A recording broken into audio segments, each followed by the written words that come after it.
love the dance all the way up. That was just sick. That was sick.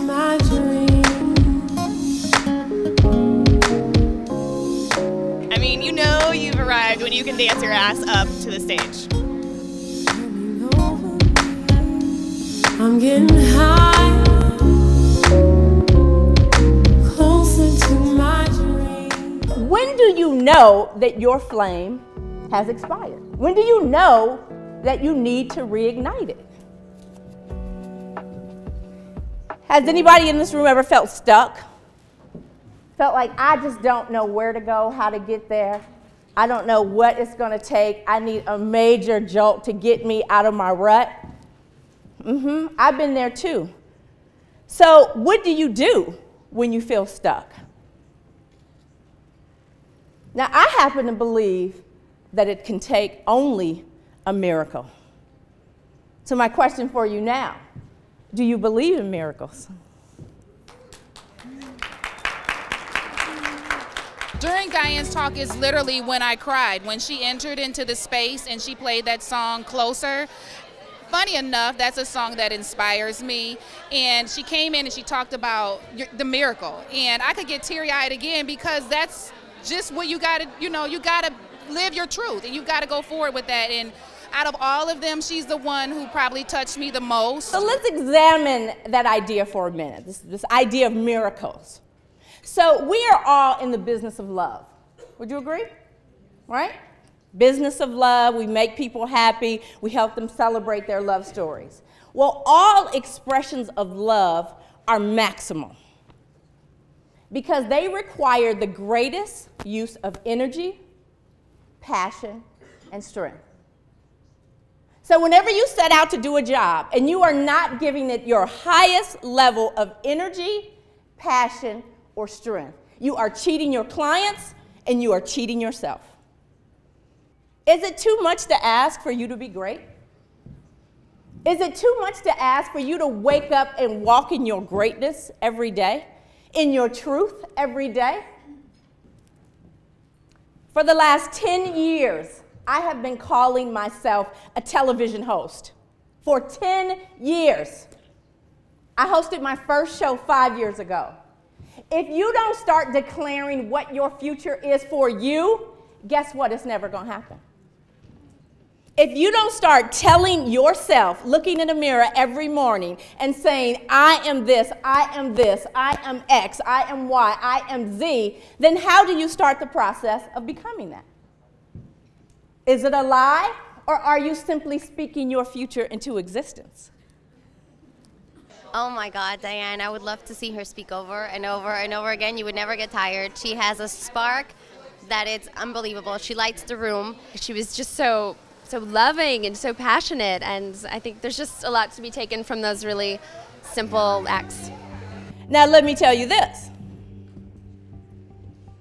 The minute that you voice something about your future that hasn't happened yet, you are putting your butt on the line. You are declaring to other people what you are going to do.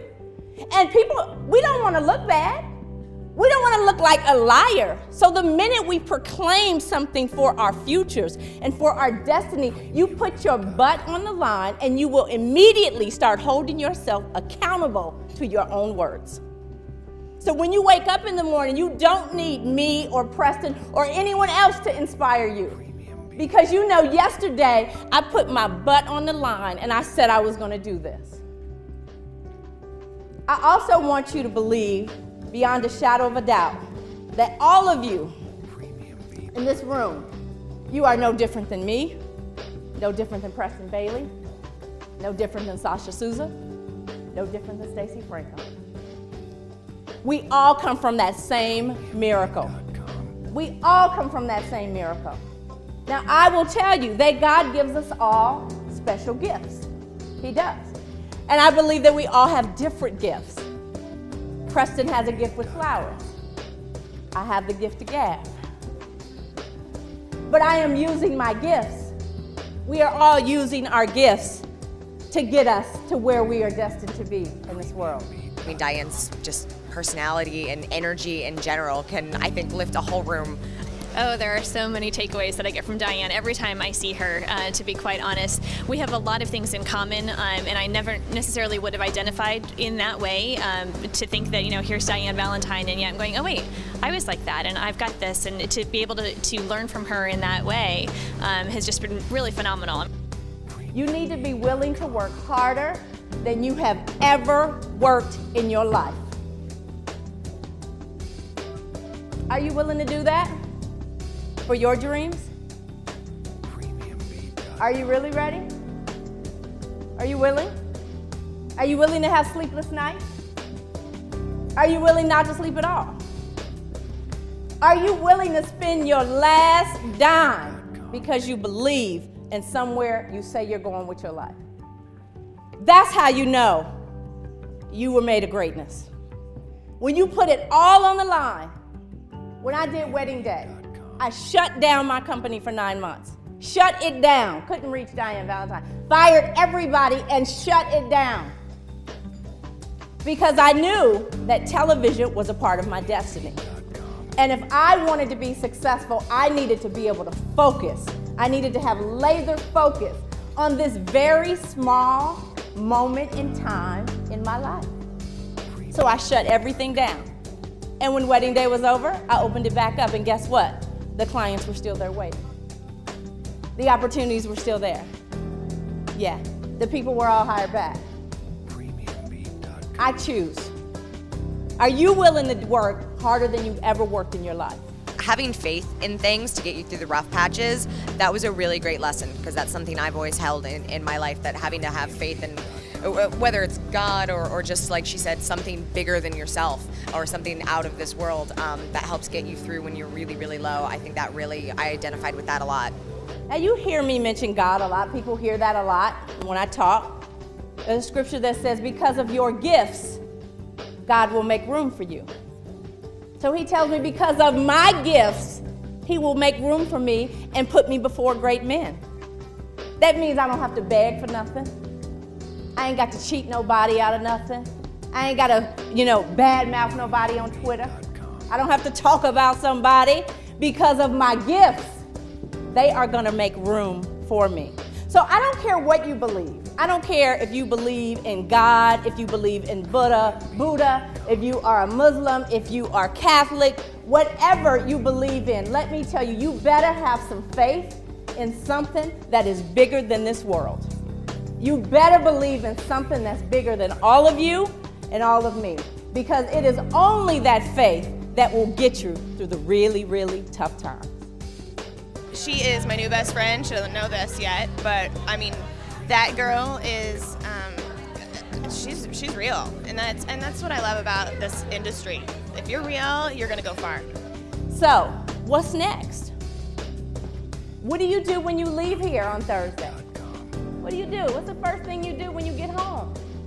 Who you call? What you write? What you say? I don't know, because that's part of your truth. But what I do know is that your dreams are absolutely too urgent to wait. You don't have time to waste. You don't have time waiting to see who's going to be the next big thing in our industry. Declare it's going to be you if that's what you want. Maybe you don't want it, and that's fine too. But whatever you want for you, you need to start on it Thursday as soon as you get your butt off a plane. Because your dreams are urgent. And baby, time waits for no man. Her personality is so on point. Like emulation, like Preston, hello, there we go. I want to be the next Diann Valentine. I have been all over the world planning beautiful, breathtaking, amazing celebrations of love, but I still feel like that same little girl from Oakland, California who had big, big, big dreams, and her daddy told her that she could be anything she wanted to be, and I had the audacity to believe him. God bless you.